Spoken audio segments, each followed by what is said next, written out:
মিলি তার দিকে কফির মগ ছুঁড়ে মারে আর নীলকে উদ্দেশ্য করে বলতে থাকে।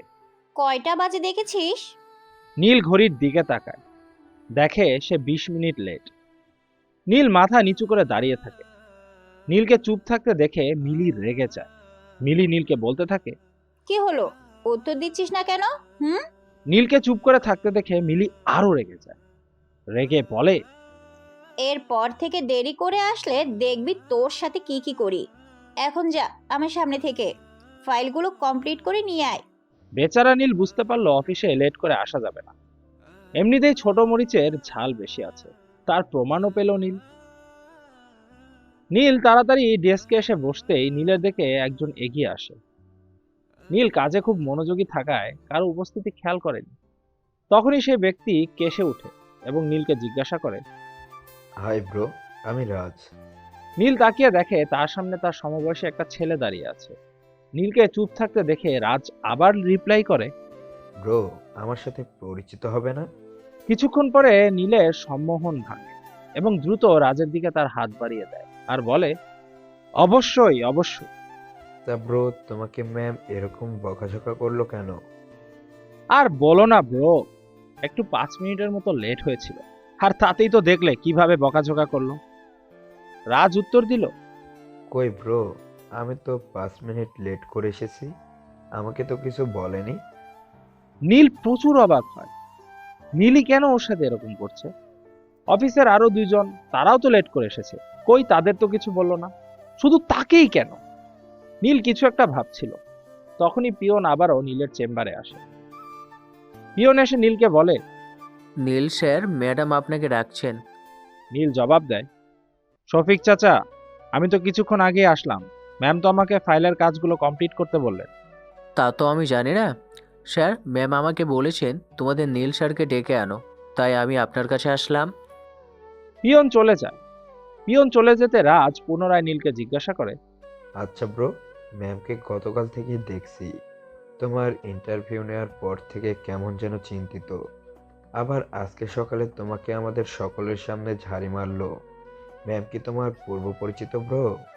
বেচারা নীলের তো অবস্থা কাহিল হয়েছে, কেননা নীল অতীতে তার বর্তমান অফিসের ম্যামের সাথে এমন কিছু স্মৃতিময় সময় পার করে এসেছে যা তাকে বর্তমানে প্রচন্ড পীড়া দিচ্ছে। নীলকে গভীর চিন্তায় দেখে রাজু আর কিছু না বলে চলে যায় তার কেবিনে। অগত্যা নীল হাঁটা দেয় তার মিলি ম্যাডামের রুমের দিকে। নীল রুমে আসতেই মিলি তাকে দেখে বলে ওঠে। এটা অফিস, কারোর সাথে আড্ডা দেওয়ার জায়গা না। আপনি কি ম্যানার্স জানেন না, কোথায় কি করতে হয়? অফিসে কাজ করতে এসেছেন, আড্ডাবাজি করার দরকার হলে অফিসার আসবেন না। মিলি অনেক জোরে জোরে নীলকে ঝাড়ি দিচ্ছিল। অফিসের সবাই তাকিয়ে দেখছিল শুধু। মিলি এক পর্যায়ে নীলকে উদ্দেশ্য করে বলে। এবার নিজের কেবিনে যান। আপনি সম্পূর্ণ আলাদাভাবে কাজ করবেন, কারোর সাথে মিশবেন না, কারোর সাথে কথা বলবেন না। আপনাকে শুধু যেই কাজ দেওয়া হবে সেইটুকুই করবেন, আর অফিসে আসবেন, যাবেন। নীল মাথা নাড়িয়ে হ্যাঁ উত্তর দেয়। এরপর নীল কেবিন থেকে বেরিয়ে সোজা নিজের কেবিনে যায়। নীলের পাশাপাশি মিলিও কেবিন থেকে বেরিয়ে আসে। বেরিয়ে এসে অফিসের সবার উদ্দেশ্যে বলে।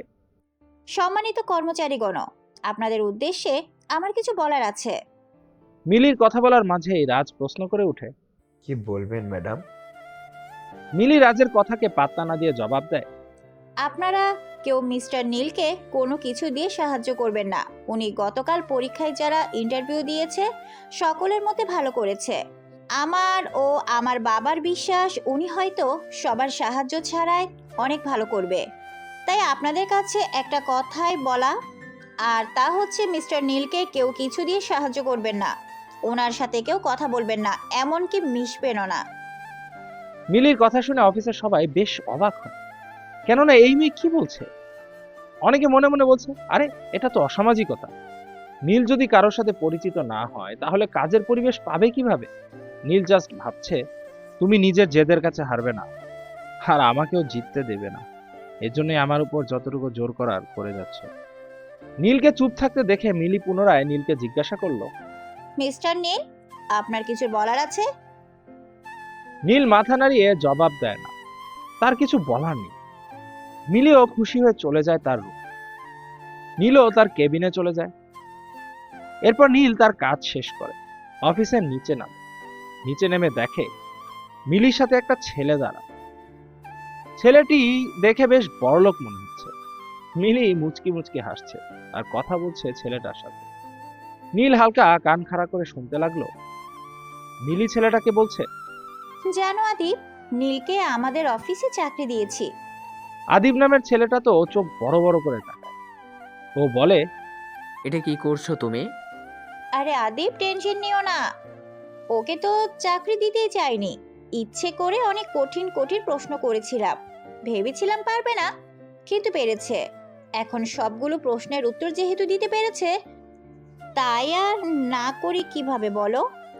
ও যদি আবারও সেই একই ভুল করে, অতীতে কি করেছে ও ভুলে গেছো তুমি? তুমি টেনশন নিও না তো আদিব, আমি কিছুই ভুলে যাইনি। এখন চলো তো, যাওয়া যাক, এখানে থাকতে আর ভাল লাগছে না। বলা যায় না, নীল এসে যদি আবার তোমাকে আর আমাকে দেখে ফেলে, তাহলে আরেক কাণ্ড হবে। চলো। হ্যাঁ চলো মিলি, আমিও খেয়াল করিনি। এরপর মিলি আর আদিব দুজনেই গাড়িতে করে চলে যায়। নীল আড়াল থেকে বেরিয়ে আসে। এরপর বাসা যাবার জন্য রিক্সা খুঁজতে থাকে। তখনই তার সামনে রাজ বাইক নিয়ে এগিয়ে আসে। রাজ বলতে লাগে, নীল এখন তো আর অফিসে নেই, আশা করি আমার সাথে কথা বলতে আপনার আপত্তি নেই। আরে না ব্রো। রাজ হাসি দেয়, নীলকে বলে, ব্রো, আমি রাজ, আসো, আজ থেকে আমরা ফ্রেন্ডস। আমি নীল। ওকে, আজ থেকে আমরা ফ্রেন্ডস। রাজ আর নীল হাত মেলায়। এরপর রাজ নীলকে বলে, বন্ধুত্বের মাঝে তুমি চলে না, তুই চলে। আমি তোকে তুই করেই বলবো। আমিও তোকে তুই করে বলবো। নীল, আমার বাইকে আয়, চল তোকে তোর বাসায় পৌঁছে দিই। দোস্ত, আমি একাই যেতে পারবো। কোনো কিন্তু নয়, চল। রাজ এক প্রকার নীলকে জোরাজুরি করেই তার বাইকে উঠাল। নীল বাসায় আসার পর টিউশনিতে চলে যায়। টিউশনিগুলো ভেবেছিল ছেড়ে দিবে, কিন্তু মিলির অফিসের ব্যবহার আর আজকের আদিবের সাথে বলা কথাগুলো ভেবে নীল সিদ্ধান্ত নেয় মিলির কোম্পানি থেকে যতদিন ভালো কোনো জায়গায় সে চাকরি পাচ্ছে সে টিউশনি সারবে না। টিউশনিগুলো থেকে বেতন পেয়ে নীল তার বাড়িওয়ালাকে ভাড়া দিতে গেলে বাড়িওয়ালা বলে, আরে নীল, সকালেই তোমার বোন এসে গত 2 মাসের ভাড়া আর এই মাসের ভাড়া অগ্রিম দিয়ে গেছে। নীল প্রচন্ড অবাক হয়, এটা কিভাবে সম্ভব। নীল আর কিছু না ভেবে নিজের রুমে ফিরে আসে। পরের দিন সকালে নীল দ্রুত অফিসে এসে তার কাজ শুরু করে। আজ সে আধা ঘন্টা আগেই এসেছে। নীল কাজ করছে এমন সময় কেউ একজন নীলের চেম্বারে আসে, যাকে দেখে নীল অবাক, কেননা